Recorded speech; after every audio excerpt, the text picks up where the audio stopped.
Bien, muchachos, vamos a empezar a meternos con el texto de continuidad de los parques. Había empezado a leer la novela unos días antes. Esa es la primera oración.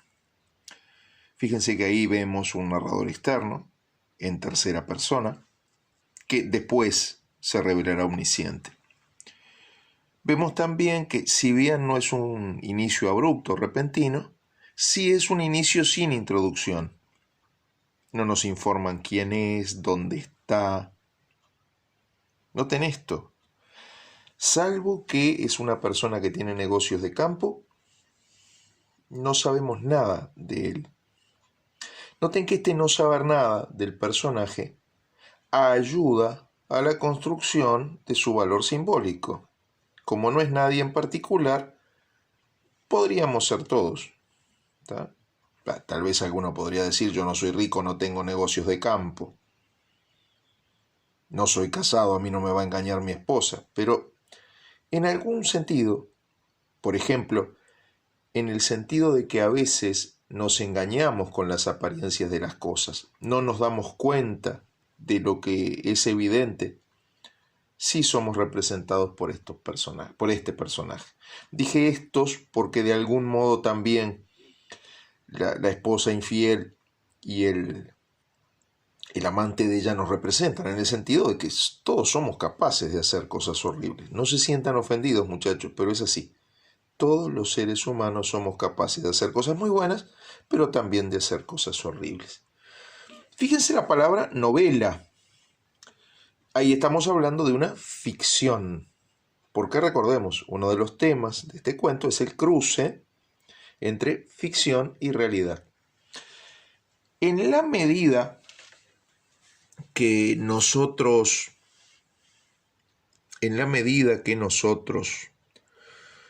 vayamos adentrándonos en el cuento, vamos a ver que Cortázar se las ingenia para, sin dejar de narrar, decir mucho.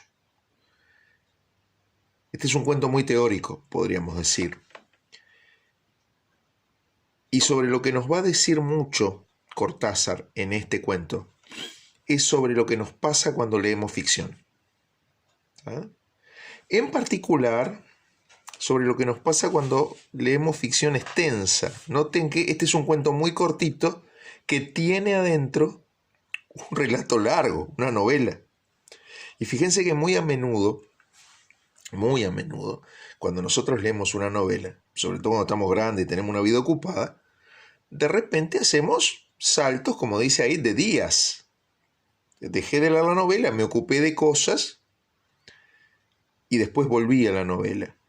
Y noten que es algo muy parecido a ir un poquito a otra realidad, meterse a fisgonear en ella como testigo, porque uno no es personaje, y después volver a la realidad de uno. ¿Tá?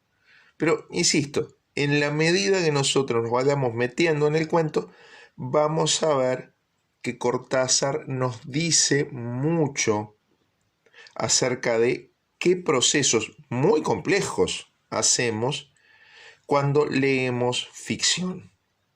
La abandonó por negocios urgentes. Y ahí, dos cosas. Una que va a ser importante en su vida.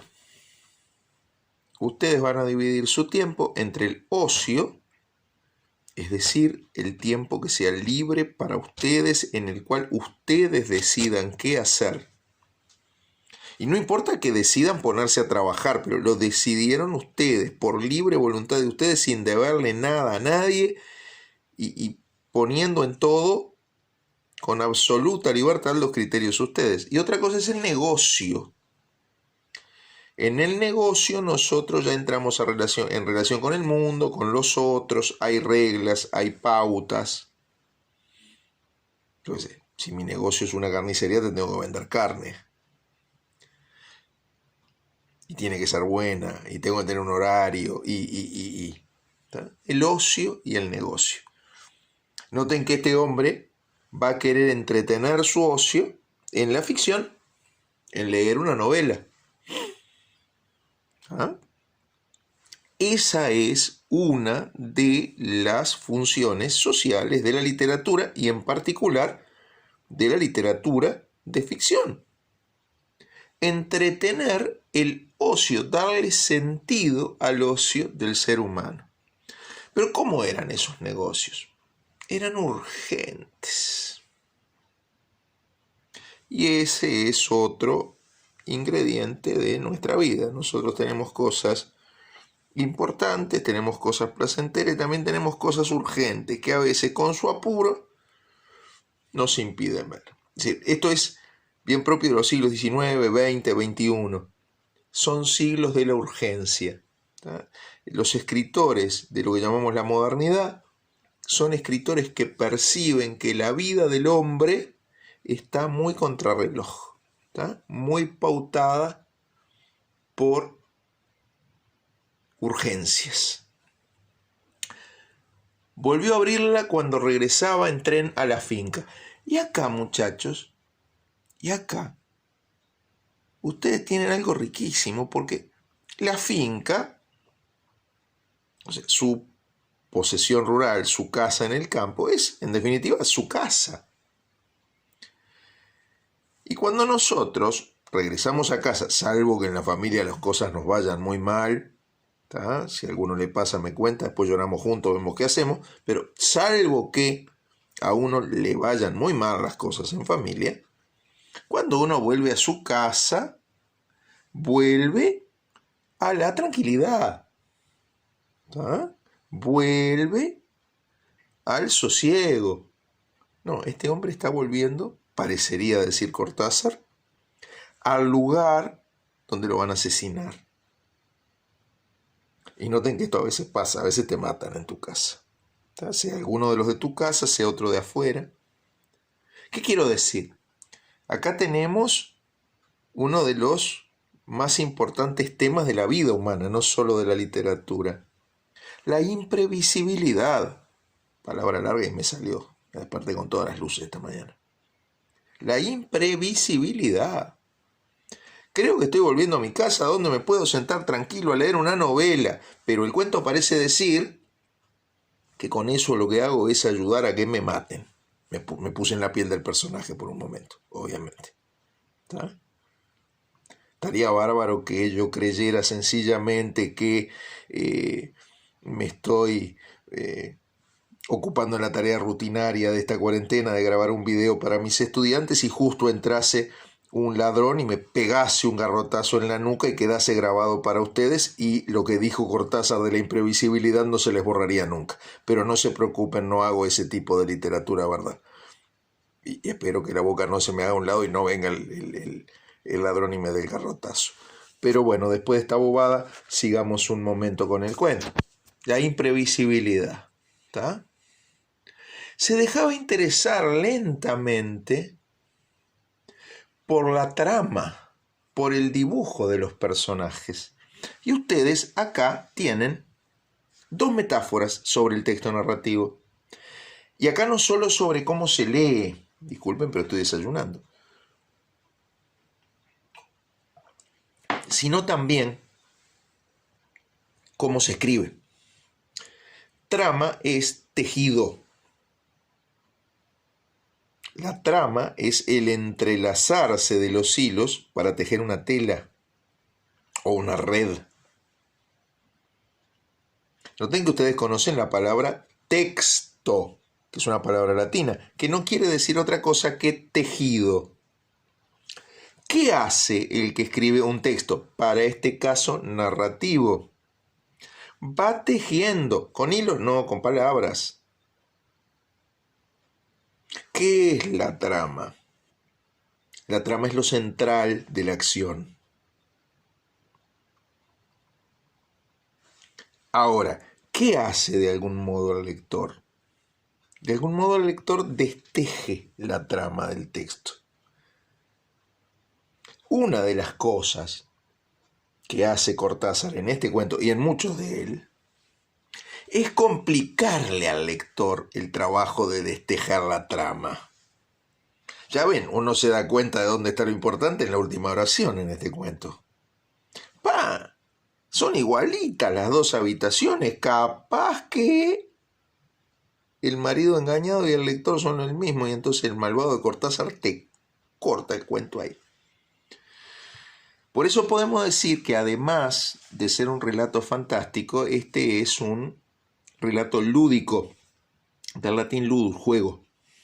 ¿Por qué? Y bueno, porque el autor juega con el lector. Y claro, si el lector se presta al juego, disfruta el texto, si no, se enoja.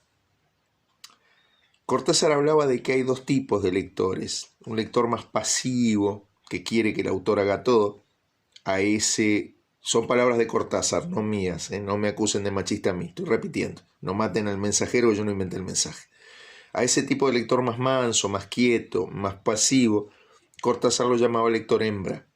Mientras que para un lector que está más dispuesto a pelearse con el texto, a profundizar, hablaba de lector macho. ¿Está? Medio sexista la metáfora, pero bueno, está. Fue lo que dijo Cortázar, no me voy a poner en eso ahora. Obviamente, estos trabajos difíciles, como este cuento de Cortázar, son para el lector macho.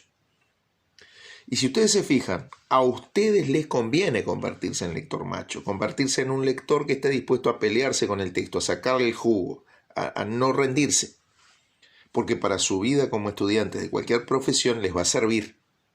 No solo para disfrutar buena literatura compleja como esta. Este cuento es mucho más difícil que a la deriva y que Rodríguez. ¿Ah? Pero luego, la segunda metáfora, por el dibujo de los personajes.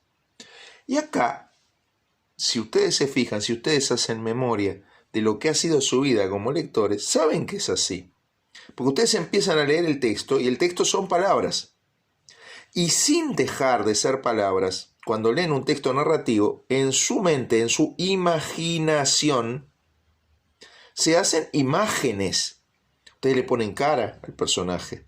Se imaginan el paisaje que les describen. Ven lo que hacen los personajes. Acá, cuando dice el dibujo de los personajes, está Cortázar retomando otra vez nuestra amiga Doña Tradición, aviso, palabras de un poeta latino de fines del siglo I a.C., de fines de la República Romana. Quinto Horacio, flaco Horacio. ¿Qué decía Horacio? Decía ut pictura poiesis, así en pintura como en poesía. ¿Tá? Es decir, de alguna manera lo que estaba diciendo es que los que escriben hacen con palabras lo que los pintores hacen con colores, con formas. ¿Sí? También Horacio estaba retomando una idea vieja, porque ya en el siglo